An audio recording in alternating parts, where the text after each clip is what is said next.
Hello guys, जोंनि बर' हारिनि रायजो राजाफोर आं मुस प्रकाश नार्जारि नोंथांमोना नायदों बियाम सेराप चेनेल। लोगोफोर जोंनि आसामावहाय माखासे डिस्ट्रिक्टआ रेड जोन आरो ग्रीन जोन आरो ऑरेंज जोन मोनदों नङा होमबा? बिनि गेजेराव ग्रीन जोनाव माखासे मानसिफोरा ओरैबायदि बेरायनो लादों डाबलिं गाखोदों। साथाम गाखोदों। प्लिज बेफोरबायदि खामानि मावनो नाङा। जुदि मावोब्ला नोंथांमोना केसबो जानो हागौ आरो पुलिसजों रिएक्शनबो मोननो हागौ आरो रिएक्शना पुलिसनिफ्राय रिएक्शना माबायदि मोननो हागौ बिथांमोनाथ' मिथिखागौआनो जानांगौ नङा होमबा? स' बेवहाय नोंथांमोनखौ ग्रीन जोन होनानै बे नङा कि नोंथांमोना साथाम साब्रै डाबलिं गाखोनानै थां बेबायदि एलाउ होआखै। सिंगल थां रिजन देखाय मानि थाखाय थांगोन बाट नोंथांमोना थांनो हागोन। अके बेयाव माखासे अफिसा खुला जागोन माखासे दखाना खुलिनो मोनगोन जाय एसेन्शियेल जाय इम्परटेन्ट आरो बेवहाय गेजेराव माखासे कार्फिउ पास मोननाय मानसिफोरासो बेरायनो बांसिन फ्रिलि एसे हागोन। नोंथाङा जुदि कार्फिउ पास गैया अब्ला नोंथाङा बेयाव एसे बेरायनायाव एसे साननो गोनां। अके नोंथाङा सिंगल पार्सननि थांनो हागोन बाट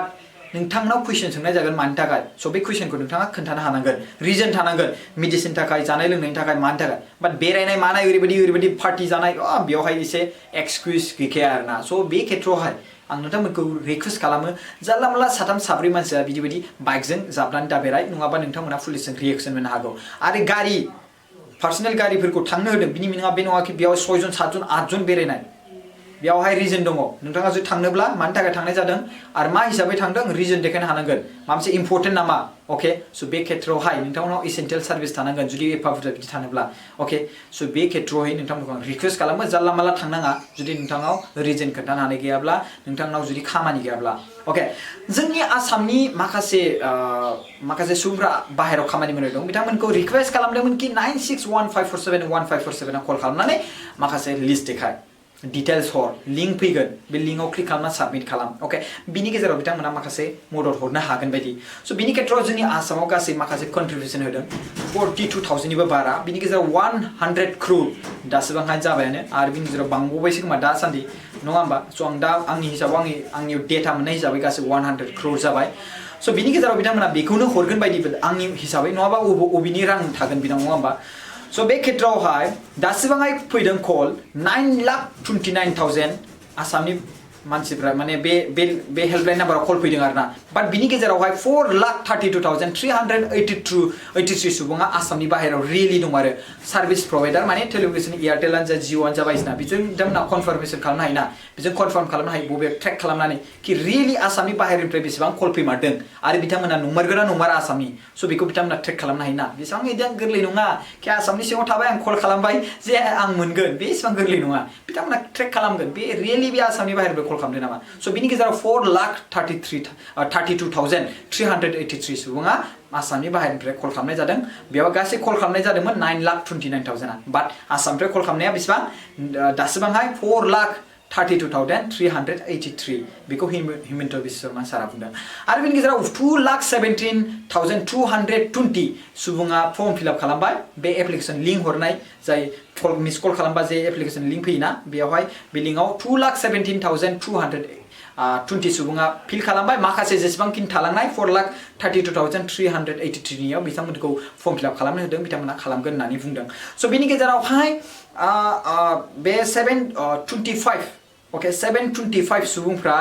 सुबुंफोरनो माखासे बिनि गेजेरावहाय 725 सुबुंफोरनो बिथांमोना स्ट्रेन आउट आसामनि बाहेरायाव थानाय बिथांमोननो जाय मानसिफ्रा लोरैनो हायाखै मायाखै बिथांमोननि गेजेरावहाय 25,000 इच सासे सुबुङाव 25,000 रां सासे सुबुंनो हरनो नागिरदों आरो बिनि गेजेराव टटेलि 725 नि गेजेराव 623 सुबुंनो अलरेडि बिथांमोना 25,000 हरबाय बिथांमोना रिसिभ खालामखाबाय स' बिनि गेजेरावहाय 50,000 सुबुंफोरखौ भेरिफिकेसन खालामनाय जागोन दिनै आरो बिथांमोनाबो बेनिफिट मोननो हागोन मदद मोननो हागोन बाय आसाम गभर्नमेन्ट अके आसाम गभर्नमेन्टआवबो एसेबां रां गैयामोन बाट बिथांमोनखौ डनेसन होदों माखासे सुबुंफ्रा बेनो जाबाय सोरबा एमएलए एमसिएलए थागोन आरो बिनि गेजेराव सोरबा बिजनेसमेन आरो सोरबा कम्पानि खुलिनाय बिथांमोना माखासे कन्ट्रिबिउसन होदों जायखौ नोंथांमोना हिमन्त बिश्व शर्मानि फेसआव थांनानै नोंथांमोना नुनो हागोन बेसेबां कन्ट्रिबिउसन बेसेबां डनेसन होनाय जादों अके स' बिनि 100 crore बिथांमोना माखासे डनेसन होगोन बायदि आं सानो बे आंनि खोथा आंनि साननाय मथे स' नङाबा अबेनिफ्राय रां मोनो नङाबा स' दायो बिथांमोना दायो 50,000 दिनै एप्रिल 20 ना भेरिफिकेसन बाट बिनि गेजेराव आं माखासे सुबुंफोरखौ बुंनो सानदों कि माखासे सुबुंफोरा साननो हागौ yes आं आंनि नाम्बारखौ होनानै फर भेरिफिकेसन प्रसेसआव आं बुंखादोंमोन अलरेडि भिडिअ बानायनायाव कि बेयावहाय नोंनि आसामनि जाय सुबुङा दं बिनि नाम्बारखौसो हो जाहाथे बिथांमोना कल खालामबाथाय बे सुबुङा रिसिभ खालामनो साप'ज हमना ला आंनि न'खरनि गुबुन जायगायाव थांनानै दङ आउट अफ आसामनि बाट आंनि नाम्बारखौ होनांगोन जुदि बिथाङा सानो कि आंनि नाम्बारखौ होनानै जुदि कल खालामोबाथाय आंनो रिसिभ खालामगोन येस आं बेखौ सिनायो बेबायदि अभार स्मार्ट जायोब्ला डोन्ट फरगेट डेट बिथांमोना माने ट्रेक खालामनो हायो बे फन कलआ बहा रिसिभ खालामदों बिथांमोना रिसिभ खालामनो हायो अब्ला नों जुदि महाराष्ट्रनिफ्राय कल खालामदोंब्ला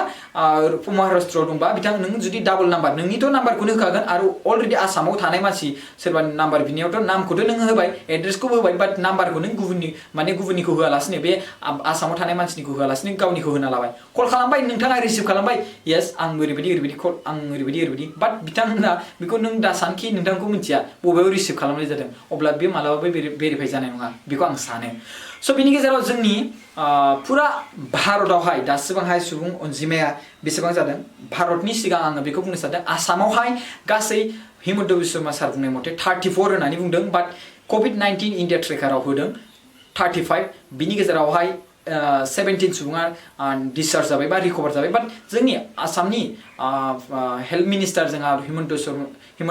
बिश्व शर्मा सार बुंनाय मथे 34 सुबुङा पजिटिभ जाना दं बिनि गेजेराव 18% सुबुङा रिकभार जाबाय बा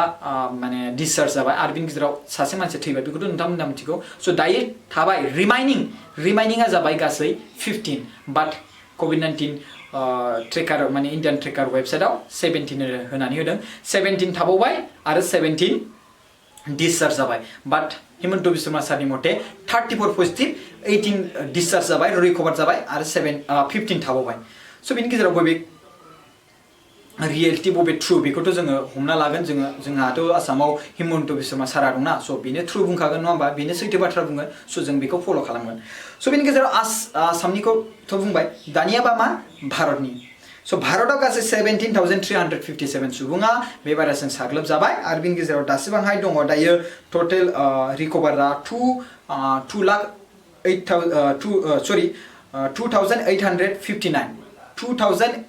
2,859 सुबुङा बेजों रिकभार जाबाय आरो बेजों दा एक्टिभा जाना दङ बे जाबाय 13,938 सुबुङा मा बेवहाय एक्टिभ जाना दङ आरो बिनि गेजेराव 560 सुबुङा बेजों डिसिज जाबाय माने थैबाय आरो बे भारतनि दै स' गासै आं खेबसेबा माने बुंबावनि बे जाबाय रिएगेन 17,357 सुबुङा बे भाइरासजों भारतआव साग्लोबजाबाय बिनि गेजेरावहाय एक्टिभा दङ दा साग्लोबजागासिनो दङ बे जाबाय 13,938 सुबुङा बिनि गेजेरावहाय दासो दा भिडिअ रेकर्ड खालामनायाव आरो बिनि गेजेराव 2,859 सुबुङा बे भाइरासनिजों रैखाथि मोननानै रिकभार जाबाय ओमफ्राय 560 सुबुङा थैबाय डिजिज जाबाय स' बिनि गेजेराव महाराष्ट्रआ रेंक नाम्बार 1 आव सुबुं अनजिमा बुंनो थांबा 4,200 अके बेनो आरो दिल्लीयाथ' 2,000 जाबाय बे सेकेन्डआव थांबाय स' बिनि गेजेरावहाय अके गुजरातआ थार्डआव थांबाय बेनो जाबाय 1743 गुजरातआ थार्डआव थांबाय स' जुदि जोङो बुहुमाव नायोब्ला गासै बुहुमाव नायोब्ला सुबुं अनजिमा हिसाबै नायोब्ला USA बा आमेरिकायानो बांसिन हाइएस्ट रेंकआव दङ 7,64,636 सुबुङा